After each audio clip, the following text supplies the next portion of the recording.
السلام علیکم four class honours kindergarten and secondary school سے میں آپ کی اردو کی ٹیچر دوسرے ویڈیو لیکچر میں آپ کو خوش آمدید کہتی ہوں۔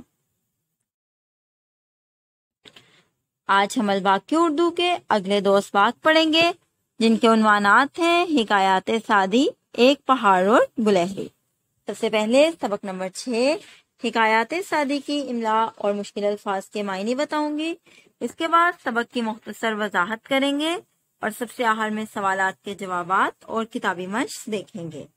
اس کے بعد سبق نمبر 8 ایک پہاڑ اور گلہری کے الفاظ معنی، سبق کی مختصر تشریح، اس کے سوالات کے جوابات اور کتابی مشق دیکھیں گے۔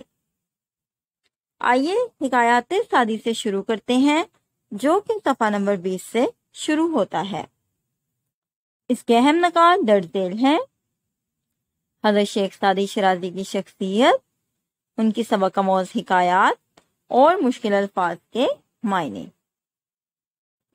املا اور مشکل الفاظ کے معنی: انتقال، حصول، فارسی، سخاوت، کیچڑ، جھونپڑی، قحط۔ الفاظ معنی: عدل، انصاف، شہرت، مشہوری، تجارت، کاروبار، سوداگری، بے بسی، مجبوری، لالچ، قرض۔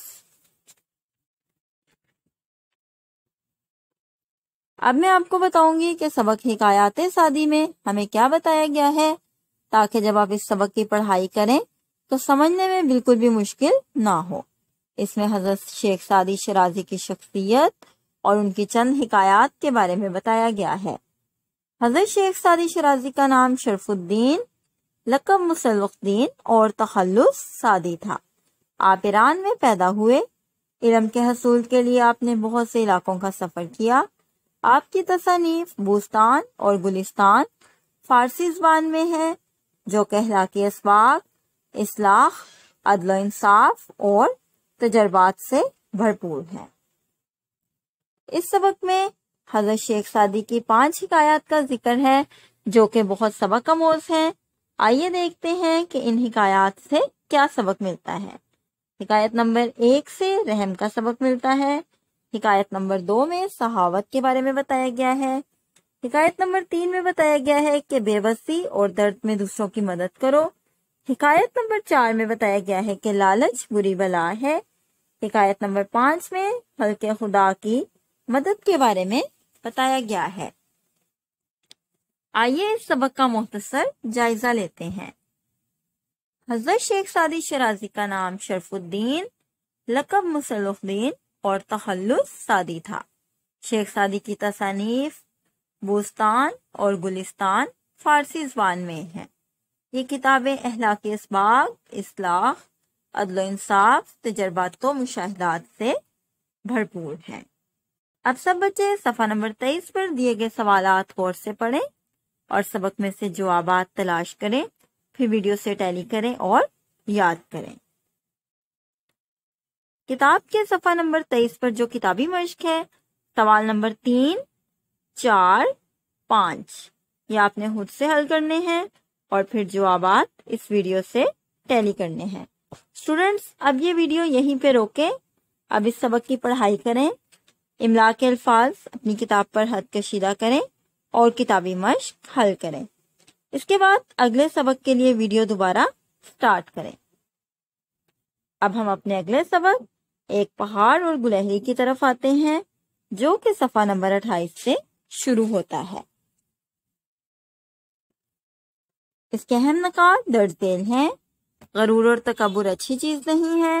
اللہ تعالیٰ نے اس دنیا میں کوئی چیز بیکار نہیں بنائی، ہر چیز میں اللہ تعالیٰ کی حکمت پوشیدہ ہے۔ مشکل الفاظ کے معنی: شرم، حیا، غرور، تکبر، شعور، عقل، سمجھ، بساط، حیثیت، پست، نیچا، غریب، بیچارہ، حکمت، دانائی، ہنر، کام، نکمی، بری، بے فائدہ، کارخانے، دنیا، باتمیز، تمیزدار۔ نظم ایک پہاڑ اور گلہری علامہ محمد اقبال نے لکھی ہے۔ میں ہر بند کی وضاحت کروں گی تاکہ جب آپ اس کی تشریح کریں تو بالکل بھی مشکل نہ ہو۔ بند کو اس کے معنی کے مطابق پھیلا کر بیان کرنا تشریح کہلاتا ہے۔ بند 4 لائنوں کا ہوتا ہے۔ اس نظم میں ہمیں 6 بند دیے گئے ہیں۔ تو چلے بند نمبر 1 سے شروع کرتے ہیں۔ کوئی پہاڑ کہتا تھا ایک گلہری سے، تجھے ہو شرم تو پانی میں جا کے ڈوب مرے۔ ذرا سی چیز ہے اس پر غرور کیا کہنا، یہ عقل اور یہ سمجھ، یہ شعور کیا کہنا۔ اس بند میں پہاڑ اپنے بڑا ہونے پر فخر کرتے ہوئے کہتا ہے کہ اگر تم میں ذرا سی بھی شرم ہے تو تمہیں شرمندہ ہونا چاہیے۔ تم اتنی چھوٹی ہو کر اپنے آپ پر تکبر کرتی ہو، تمہاری عقل اور سمجھ کی کیا ہی بات ہے۔ بند نمبر 2، خدا کی شان ہے نہ چیز چیز بن بیٹھیں، جو بے شعور ہوں یوں بات تمیز بن بیٹھیں۔ تیری بساط ہے کیا میری شان کے آگے، زمین ہے پست میری آن بان کے آگے۔ پہاڑ گلہری سے کہتا ہے کہ خدا کی شان تو دیکھو، معمولی سی چیز اپنے آپ کو بڑا سمجھ رہی ہے، جنہیں بالکل بھی سمجھ نہیں وہ بھی تمیزدار بن کر بیٹھ گئے ہیں۔ میری آن بان کے سامنے تمہاری کوئی حیثیت نہیں ہے۔ بند نمبر 3، جو بات مجھ میں ہے تجھ کو ہے وہ نصیب کہاں، بھلا پہاڑ کہاں جانور غریب کہاں۔ کہا یہ سن کر گلہری نے منہ سنبھال ذرا، یہ کچی باتیں ہیں دل سے انہیں نکال ذرا۔ پہاڑ پھر اپنی بڑائی بیان کرتے ہوئے کہتا ہے کہ جو بات مجھ میں ہے تم میں مجھے وہ بات نظر نہیں آتی۔ میں کہاں بیچارے جانور کہاں۔ گلہری نے اتنی باتیں سنی تو کہا کہ زبان سنبھال کر بات کرو، یہ سب غلط باتیں ہیں، انہیں اپنے دل سے نکال دو۔ بند نمبر 4، جو میں بڑی نہیں تیری طرح تو کیا پرواہ، نہیں ہے تو بھی تو آخر میری طرح چھوٹا۔ ہر ایک چیز سے پیدا خدا کی قدرت ہے، کوئی بڑا کوئی چھوٹا یہ اس کی حکمت ہے۔ گلہری پہاڑ سے کہتی ہے کہ اگر میں تمہاری طرح بڑی نہیں ہوں تو مجھے کوئی فکر اور پریشانی نہیں ہے، تم بھی تو میری طرح چھوٹے نہیں ہو۔ ہر ایک چیز کو بنانے میں اللہ تعالیٰ کی حکمت اور قدرت ہے، کسی کو اللہ تعالیٰ نے چھوٹا بنا دیا ہے اور کسی کو بڑا، اس میں بھی اللہ تعالیٰ کی کوئی نہ کوئی کاریگری ضرور ہے۔ بند نمبر 5، بڑا جہاں میں تجھ کو بنا دیا اس نے، مجھے درخت پر چڑھنا سکھا دیا اس نے۔ قدم اٹھانے کی طاقت نہیں ذرا تجھ میں، نری بڑائی ہے خوبی ہے اور کیا تجھ میں۔ گلہری کہتی ہے کہ اللہ تعالیٰ نے تمہیں بڑا بنا دیا ہے لیکن درخت پہ چڑھنے کا ہنر تو سکھایا ہی نہیں، تم تو ایک قدم تک نہیں اٹھا سکتے، تم صرف بڑے ہی بڑے ہو اور مجھے تم میں کوئی بھی خوبی نظر نہیں آتی۔ بند نمبر 6، جو تو بڑا ہے تو مجھ سا ہنر دکھا مجھ کو، یہ چھالیاں ہی ذرا توڑ کر دکھا مجھ کو۔ نہیں ہے چیز نکمی کوئی زمانے میں، کوئی برا نہیں قدرت کے کارخانے میں۔